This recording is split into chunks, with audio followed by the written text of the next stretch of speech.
మా top story 2 ఏమిటంటే Hyderabad film నగర్లో నూతనంగా తలపెట్టిన కేరళ భవన్కు తెలంగాణ సీఎం కేసీఆర్ శంకుస్థాపన చేశారు. ఈ కార్యక్రమంలో ముఖ్య అతిథిగా కేరళ సీఎం ఉమెన్ చాందీ హాజరయ్యారు. అనంతరం శిల్పకళా వేదికలో కేరళ వాసుల సమ్మేళనంలో పాల్గొన్నారు కేసీఆర్. కేరళ సాంస్కృతిక కార్యక్రమాలు ఆహుతులను అలరించాయి.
Sharing with each other and having a common vision for the development, self-sufficiency.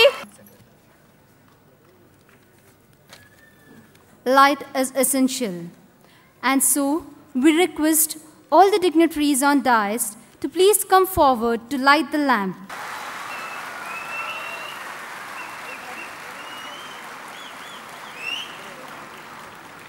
Which means Is a beginning of greatness. It is an സൽകൃതികൾക്കു കാരണമാകണം അക്ഷരപ്രഭേ ജാതിഭേദം മതോദ്ദേശമില്ലാത്ത to ask from books, but to go to God in prayer. Expertise gathered here. Wow! What?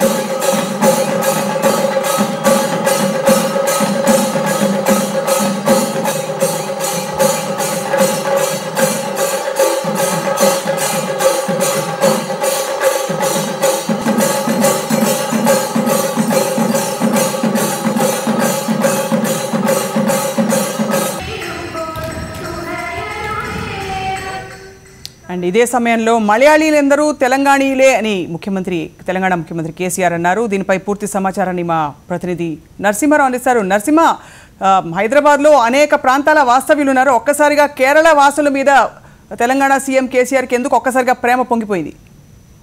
మొత్తానికి కేసీఆర్ చేసిన ప్రకటన కొంత అంచనా చేసిందని చెప్పాలి. ఎందుకంటే ఉద్యమ కాలంలో టీఆర్ఎస్ పార్టీ ఎలాంటి ప్రకటన చేసింది, ప్రస్తుతం అధికారంలోకి వచ్చినాక టీఆర్ఎస్ యాటిట్యూడ్ మారిందనే విషయానికి ఒక నిదర్శనంగా చెప్పాలి. నిజానికి టీఆర్ఎస్ దీన్ని మొత్తం రాజకీయ కోణంగానే చూస్తుంది. ఉద్యమ పార్టీగా ఉన్నప్పుడు టీఆర్ఎస్ చాలా కామెంట్స్ చేసింది, రెచ్చగొట్టే విధంగా వ్యవహరిస్తుందన్న విమర్శ ఉన్నప్పటికీ అధికారంలో వచ్చిన 15 నెలల్లో మాత్రం టీఆర్ఎస్ మాత్రం ఒక మెసేజ్ ఇవ్వాలనుకుంటుంది.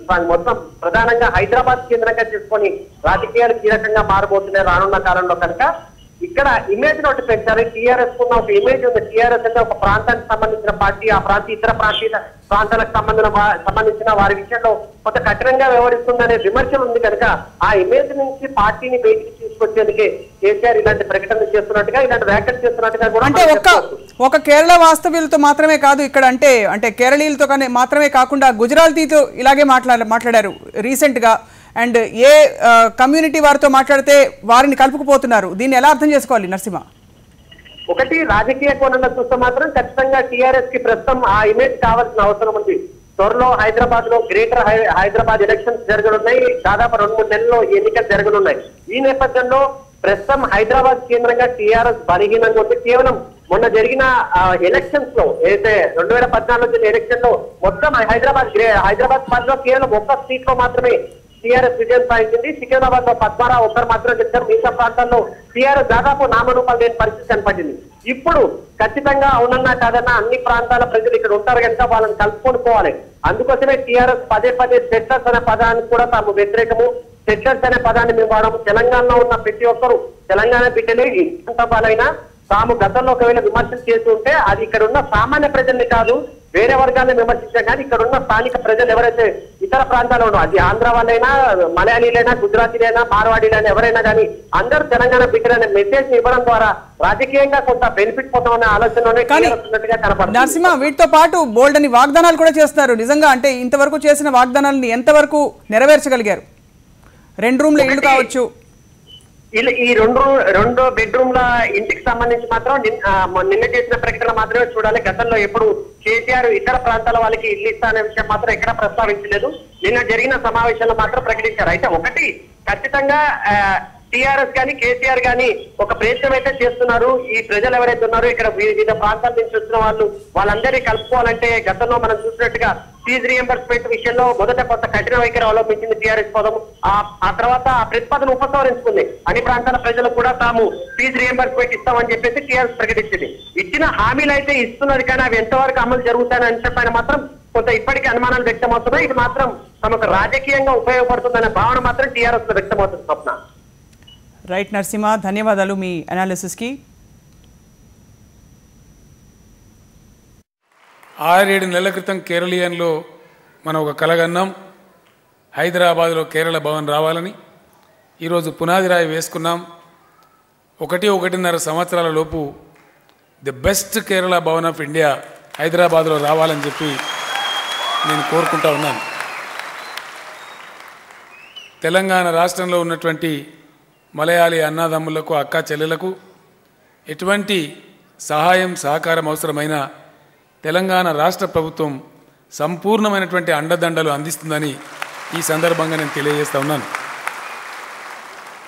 తెలంగాణ రాష్ట్ర పునర్నిర్మాణంలో మీరందరూ కూడా దయచేసి తమ తమ స్థాయిలో భాగస్వాములు కావాలని చెప్పి ఈ సందర్భంగా నేను మీ అందరికీ పిలుపునిస్తా ఉన్నాను. సో అవి తెలంగాణ సీఎం కేసీఆర్ అన్న మాటలో ఆయన చేసిన వాగ్దానాలు. ప్రస్తుతానికి చిన్న విరామం. ఆ తర్వాత ఓ ముస్లిం అమెరికా ప్రెసిడెంట్ కారాదా, ఎందుకని? మరి కాసేపట్లో బ్రేక్ తర్వాత ఎక్కడికి వెళ్ళకండి. Will be back.